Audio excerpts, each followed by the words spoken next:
అందరికీ నమస్కారము. ఇప్పుడు మనకి టమాటో సీజన్ స్టార్ట్ అవుతా ఉంది. కొందరు నాటినారు, కొందరు నాటుతూనే ఉన్నారు. కానీ ఈ సీజన్లో అయితే చాలా వెరైటీలు, కొత్త వెరైటీలు వచ్చేసిండే. దాంట్లో మనము రెండు ఆಯ್ಕೆ చేసుకుని మనం 2 సార్లు నాటినాం.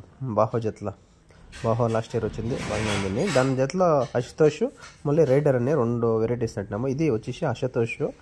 ఈ అశుతోష్ వచ్చేసి ఎక్కువ లాకలు ఎక్కువ, మళ్ళీ ఆకు కూడా అంతే, చాలా ఆకు మందంగా ఉంటుంది. ఆకు కూడా గ్రీన్నెస్ చాలా ఉంటుంది. వేరే చెట్టుకి, ఈ చెట్టుకి, బాహో చెట్టుకి, మళ్ళీ సహో చెట్టుకి ఓల్కే చేసుకుంటే అశుతోష్ అనేది చాలా గ్రీన్నెస్ ఉంది. ఫ్లవర్స్ అవతలకే కనబడుతుంది, అంత గ్రీన్నెస్ ఉంటుంది మన అశుతోష్ అనేది.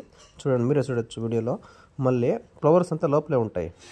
దీనికి ఏమి అంటే మెయిన్ ఎండాకాలంలో ఆకు చాలా ఉంటుంది, కాయలు బాగా షైనింగ్ ఉంటాయి. మళ్ళీ ఇది వైరస్ రెసిస్టెన్సీ అనేది కొంచెం తక్కువే ఉంది. మళ్ళీ ఇది రైడర్ వచ్చేసి ఎక్కువ లాకులు ఉన్నాయి. దీని ಬಗ್ಗೆ అప్డేట్ కావాలంటే నా పేజ్ని ఫాలో చేసుకుండా ఇస్తూ ఉంటాను. బెస్ట్ కాంబినేషన్, మంచి క్వాలిటీ మందులు కావాలంటే మన జయన్ ట్రేడర్స్ని వచ్చి ఇన్వైట్ చేయండి. రీజనబుల్ రేట్లో బెస్ట్ కాంబినేషన్ దొరుకుతుంది. Thank you.